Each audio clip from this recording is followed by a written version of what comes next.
Bismillahirrahmanirrahim. Assalamualaikum warahmatullahi wabarakatuh. Alhamdulillahilladzi baraka lana bima'ayyatihi wa syarrafana birahmatihi wa fadlihi wa waffaqana lima qumna bima yuhibbuhu wa yardah. Allahumma salli wa sallim wa barik ala rasulihil hadi ila siratihil hamid Muhammadi wa ala alihi wa ashabihi alladhina arsyadahumullahu bidinihir rasyid. Ikhwah sekalian rahimakumullah, tentu banyak sekali kenikmatan Allah yang Allah berikan kepada kita. Semuanya merupakan modal kita, modal hidup kita yang sekarang ini untuk merangkai alat. Hidup adalah alat, hidup di dunia adalah alat. Adapun akhirat adalah tujuan kita. Allah Subhanahu wa taala sudah memberikan banyak sekali kenikmatan sehingga kenikmatan itu bisa kita jadikan modal kita untuk kelak menghadap Allah Subhanahu wa taala dalam keadaan bahagia sentosa selamanya. Wah sekalian rahimakumullah. Di antara sekian nikmat itu adalah nikmatut takhatub billah, yaitu nikmatnya kita diberikan kesempatan oleh Allah untuk bisa berbincang-bincang dengan Allah. Di dalam satu riwayat hadis diriwayatkan oleh Imam Muslim dari Abu Hurairah radhiyallahu anhu.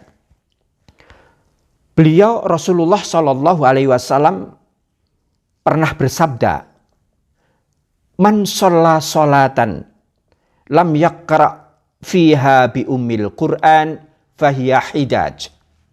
Siapa orang yang menunaikan ibadah sholat, sementara di dalam sholatnya itu dia tidak membaca umul Qur'an atau Fatihah, maka dikatakan bahwa sholatnya itu adalah khidaj.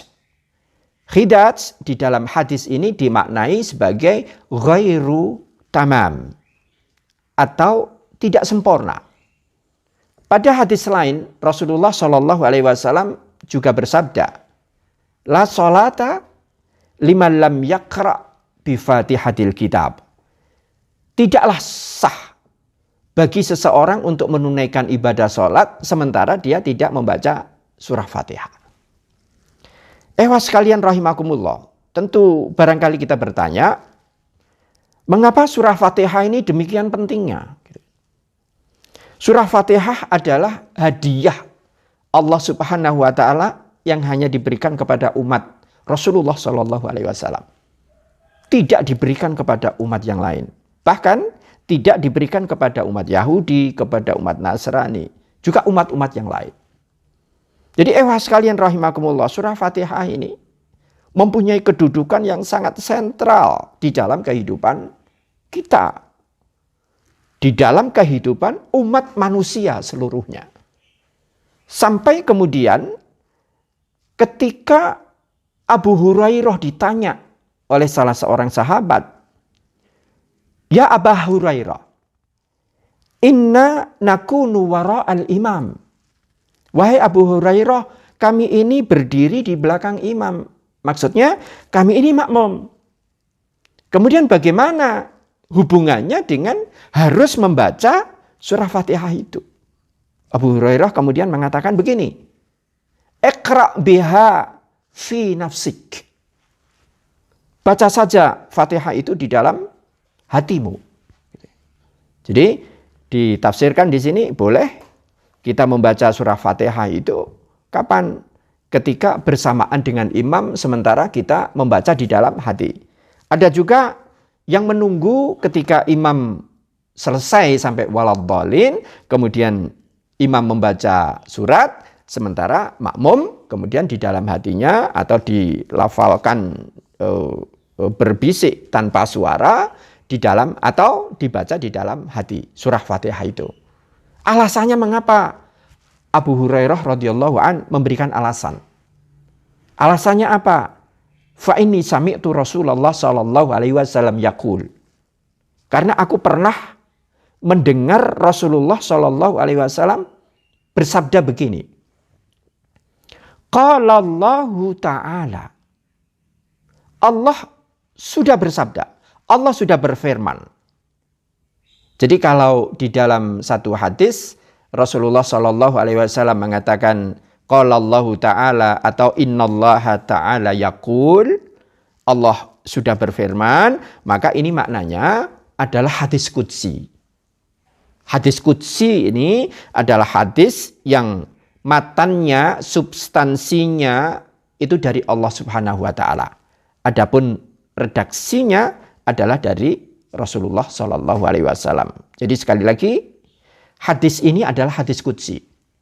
Kita akan diberitahu oleh Rasulullah Shallallahu Alaihi Wasallam betapa di dalam sholat itu sesungguhnya sedang terjadi dialog.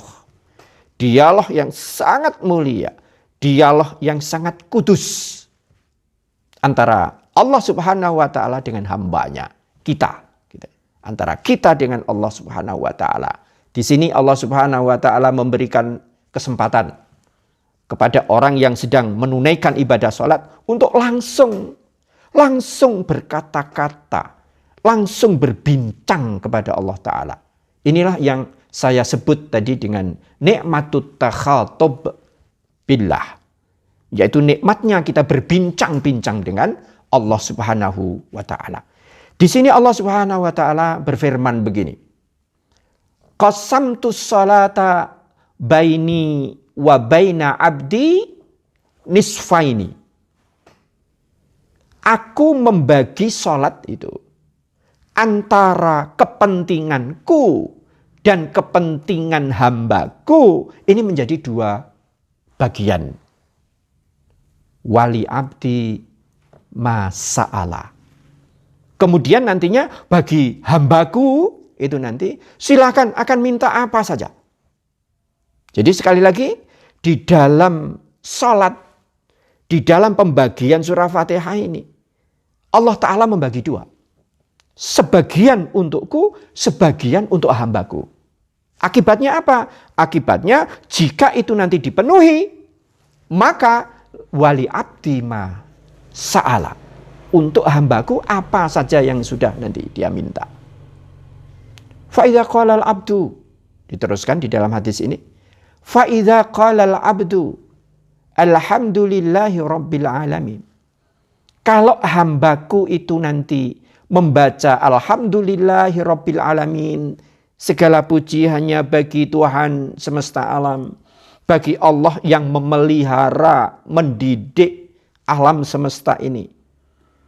Qala Allah Ta'ala, Allah akan menjawab. Jawabannya adalah hamidani abdi.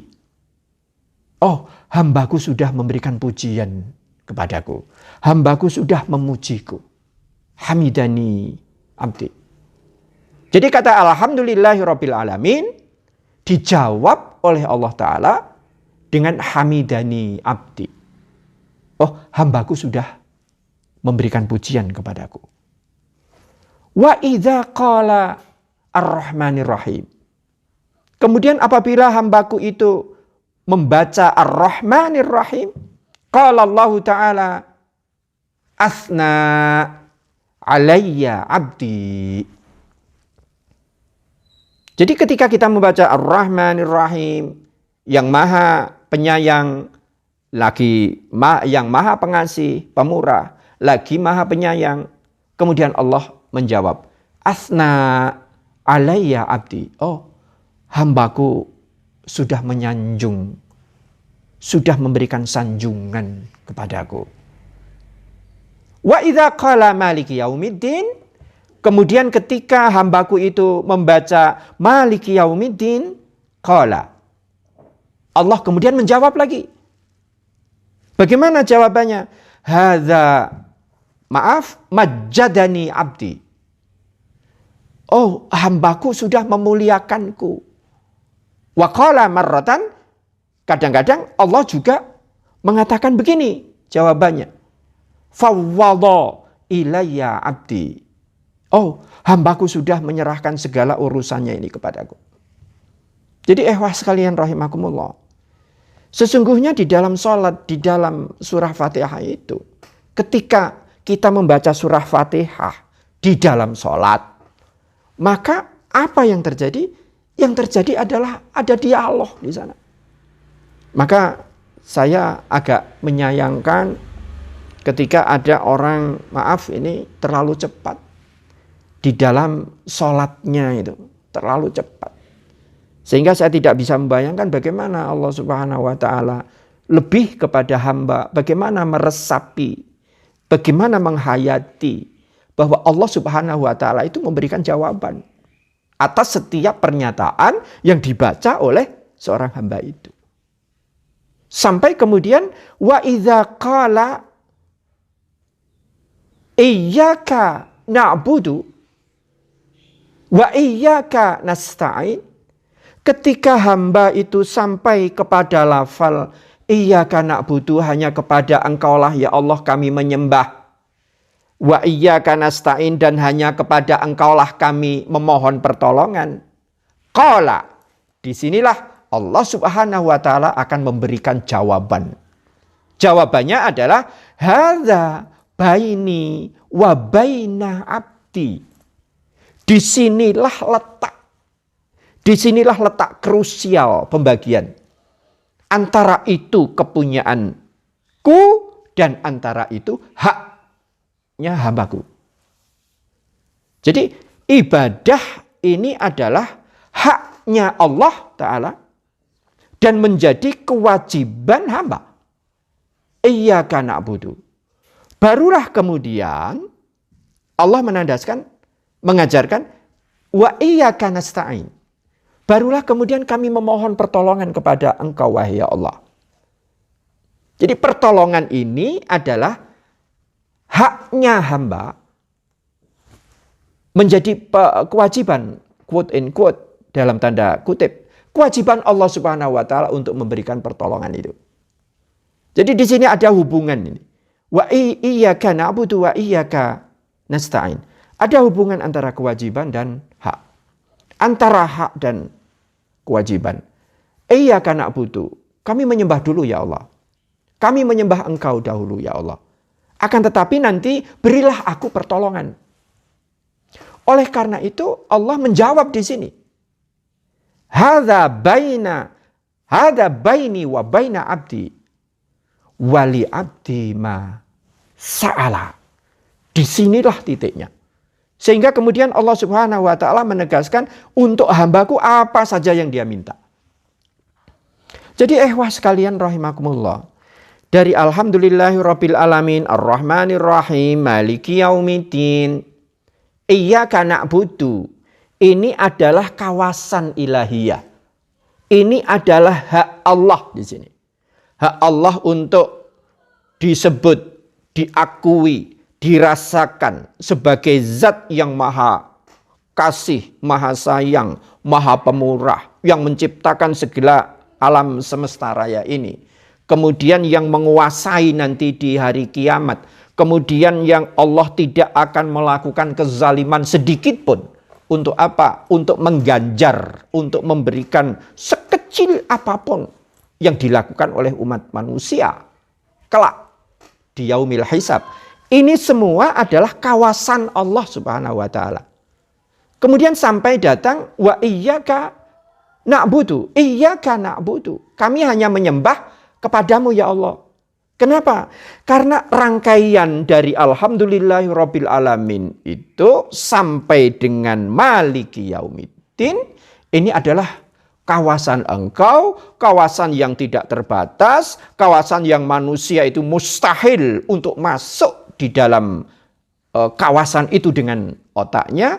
Oleh karena itu pas. Jika kewajiban manusia itu hanya apa? Hanya untuk menunaikan ibadah. Maka kemudian Allah menegaskan di dalam surah Az-Zariyat, wa ma khalaqtul jinna wal insa illa liya'budun.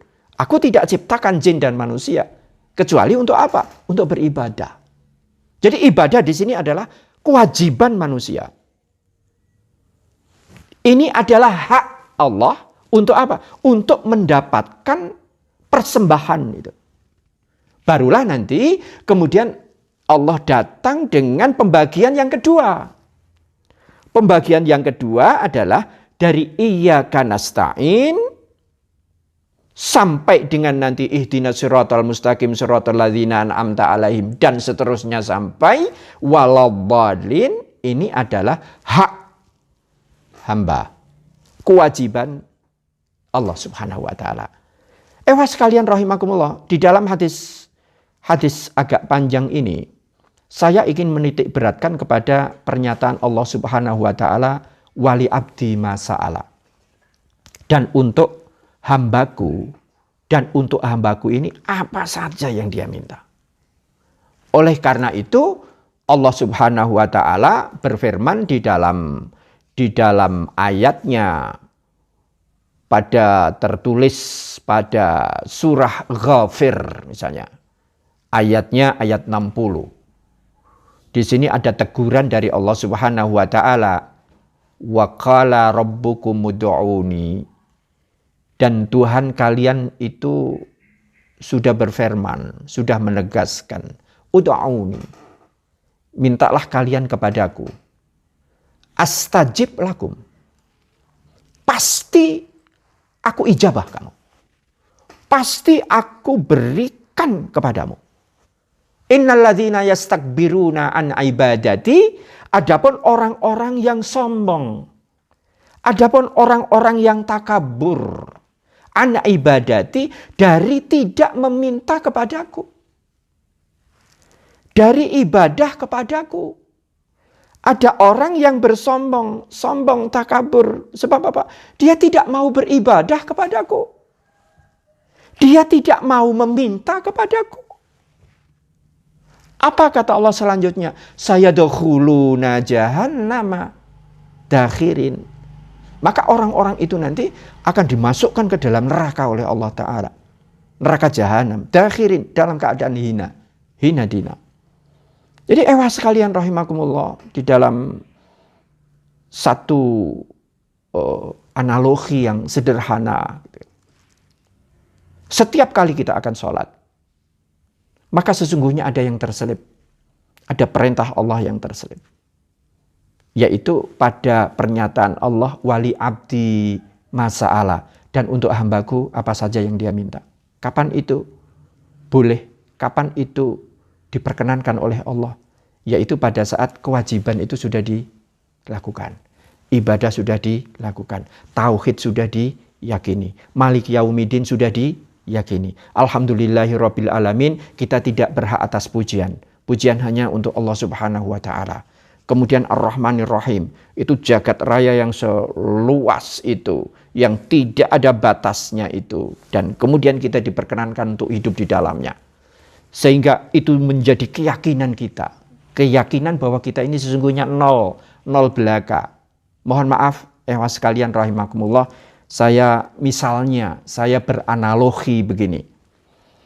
Anak saya berikan modal, katakanlah 100 juta. Kemudian saya katakan, nak, mari kita berbisnis. Mari nanti kita berbagi. Modal saya berikan 100 juta. Kemudian anak saya ini saya minta untuk menyediakan barang. Untuk menyediakan bahan mentah. Saya sebagai pabriknya. Kemudian ketika usaha itu berjalan, hasilnya itu membesar. Kemudian ada bagi hasil. Bagi hasilnya berapa? Bagi hasilnya, maaf, Allah Ta'ala mengatakan ini tadi, wali abdi masa'ala. Untuk hambaku apapun yang dia minta. Jadi kalau misalnya anak saya itu memberikan keuntungan ini kepada saya, sesungguhnya apa? Sesungguhnya anak saya ini tidak punya apa-apa. Karena sesungguhnya semua itu pemberian ayahnya. Seorang ayah memberikan modal kepada anaknya. Kemudian anaknya ini berbagi hasil dengan ayahnya. Maka pada hakikatnya apa? Hakikatnya anaknya ini apa? Tidak mempunyai apa-apa. Meskipun dia melakukan usaha. Ada mata, ada jantung, ada hati, ada oksigen, ada hidung, ada aliran darah, ada syaraf. Ini semua adalah pemberian Allah Subhanahu wa taala sampai dengan hidup. Kesempatan hidup. Kemudian kita hanya diminta oleh Allah apa? Hanya diminta oleh Allah, iyyaka na'budu saja. Kemudian Allah akan datang dengan isti'an. Allah akan datang dengan pertolongannya. Sampai kemudian Allah mengatakan, yang tidak berdoa kepadaku, yang tidak beribadah kepadaku, Allah katakan apa? Sombong kamu. Sombong kamu. Seolah-olah kita ini disediakan oleh Allah fasilitas segala macam. Sementara kita ini mempunyai kebutuhan yang banyak sekali. Akan tetapi apa? Akan tetapi kita meminta saja tidak. Oleh karena itu saya tutup nanti dengan hadis Rasulullah Shallallahu Alaihi Wasallam. Jadi hemat saya yang harus kita siapkan sebelum kita sholat adalah proposal. Sekali lagi, kita akan selalu siapkan sebelum kita sholat. Ketika kita mulai dengan wudhu. Wudhu dengan sebaik-baiknya. Tangan, muka, kaki, sebagian kepala. Keseluruhan kepala misalnya. Pada saat itu, sebaiknya sudah ada di dalam hati kita. Nanti saya akan minta apa? Saya akan berdoa apa? Sebab doa yang dipanjatkan sesudah sholat. Seperti kata Allah tadi, wali abdi masa'ala. Untuk hambaku apa saja yang dia minta. Allah tidak akan ingkar janji. Maka Rasulullah Shallallahu Alaihi Wasallam di dalam satu hadisnya diriwayatkan oleh sahabat Abu Sa'id Al-Khudri. Anna Nabiyya Shallallahu Alaihi Wasallam qala, ma min abdin muslimin. Tidak ada seorang hamba muslim pun, satu pun, yada'u bida'watin, yang dia mendoa, dia memohon kepada Allah, satu doa pun, laisa fiha ismun wala qati'atu rahimin, yang di dalam doa itu tidak mengandung dua hal. Yang pertama, tidak mengandung dosa, tidak meminta dosa. Kemudian yang kedua, tidak ada kandungan untuk memutuskan tali silaturahmi. Selama itu terpenuhi, maka kata Rasulullah Shallallahu Alaihi Wasallam, illa a'tahullahu biha ihda salasin. Maka Allah pasti, sekali lagi, Allah pasti akan memberikan jawaban itu. Ihda salasin, salah satu dari tiga. Jadi doa itu selalu dikabulkan oleh Allah Ta'ala dalam keadaan apa? Salah satu dari tiga keadaan. Rasulullah kemudian menjelaskan, imma an tu'ajjala lahu da'watahu, baik itu yang pertama, doa itu akan disegerakan oleh Allah. Misalnya boleh saja kita mohon kepada Allah untuk anak-anak ini misalnya diberikan rumah, boleh. Misalnya anak-anak ini diberikan istiqomah di dalam ibadahnya, dimudahkan di dalam belajarnya, diberkahkan di dalam rezekinya, boleh. Atau Rabbana hablana min azwajina wa dzurriyyatina qurrata a'yun waj'alna lil muttaqina imama. Doa-doa standar, doa-doa yang diajarkan oleh Rasulullah Shallallahu Alaihi Wasallam atau doa-doa yang ada di dalam Al-Quran. Jadi pertama, Rasulullah Shallallahu Alaihi Wasallam memberikan jaminan bahwa Allah Subhanahu Wa Taala akan memberikan satu, imma antu ajjalalahu da'watuhu. Satu, pasti akan disegerakan. Kalau itu belum diberikan, maka wa imma ayat dakharaha lahu fil akhirah. Atau Allah akan menimbunnya. Yaddakharaha, akan menyimpankannya, menimbunkannya. Untuk apa? Untuk akhirat besok.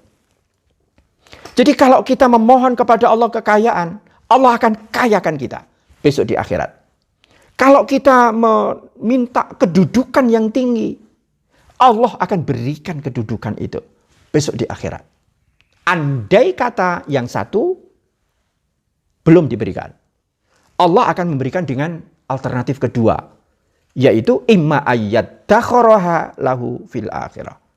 Kalau dua-duanya belum, Rasulullah Shallallahu Alaihi Wasallam akan memberikan jaminan yang ketiga. Wa imma ayyasrifa anhu minas su'i mislaha. Atau Allah Subhanahu wa taala akan menjauhkan dirinya dari keburukan yang dia minta. Kadang ada orang yang meminta sesuatu sementara sesuatu itu adalah buruk baginya. Mohon maaf, misalnya saya memberikan analogi kecil saja. Anak SD katakanlah, anak SD kelas 4 atau kelas 2, SD kelas 3 lah. Gitu. Kemudian dia minta, Bapak, aku adik dibelikan dibelikan sepeda motor gitu kan. Hemat saya sepeda motor untuk anak kelas 4 SD ini belum waktunya. Tentunya orang tua yang bijak akan katakan bahwa nanti kalau kamu sudah dewasa. Tentu itu akan mengandung bahaya. Ada permintaan seorang hamba kepada Allah. Allah tahu jika ini dikabulkan, maka ini akan menjadi bahaya bagi dia. Siapa yang tahu? Yang tahu adalah Allah Subhanahu wa ta'ala. Oleh karena itu alternatif yang ketiga. Wa imma ayyasrifa anhu minas su'i mislaha. Pasti Allah akan menghindarkan dirinya dari keburukan apa yang dia minta. Bisa saja, maaf ini, misalnya kita minta kepada Allah rumah, akan tetapi belum diberikan rumah. Allah justru memberikan sesuatu yang lain. Bentuknya apa? Bentuknya mungkin diberikan kesempatan untuk berumroh di akhir Ramadan. Misalnya, untuk mendapatkan Lailatul Qadar di Masjidil Haram. Misalnya seperti itu. Permintaan A, Allah tahu ini bahaya. Oleh karena itu, dijauhkanlah orang itu dari mara bahaya itu. Jadi kesimpulannya bahwa tidak ada satu doa pun yang miss. Tidak akan mungkin ada satu doa yang tidak dikabulkan oleh Allah Ta'ala. Alternatifnya adalah diberikan langsung. Satu. Kalau tidak, akan disimpankan oleh Allah Ta'ala untuk kepentingan akhirat besok. Atau akan dijauhkan dia dari keburukan apa yang dia minta itu. Sehingga para sahabat, ini dikisahkan di dalam hadis ini, qalu, para sahabat kemudian bertanya, idzan nuksir. Wahai Rasulullah, kalau begitu kami akan memperbanyak doa. Kami akan berdoa dengan sebanyak-banyaknya. Rasulullah kemudian menjawab, Allahu Akbar. Sebanyak apapun yang kamu minta, Allahu Akbar. Allah itu punya lebih banyak lagi. Seolah-olah dengan hadis ini, Rasulullah SAW membooster kita, ya, memberikan kesempatan kepada kita untuk apa? Jangan sampai habis sholat kita tidak berdoa. Berdoa apa saja, minta apa saja, li khairid dini wad dunya wal akhirah, untuk kebaikan agama, kebaikan dunia dan kebaikan akhirat.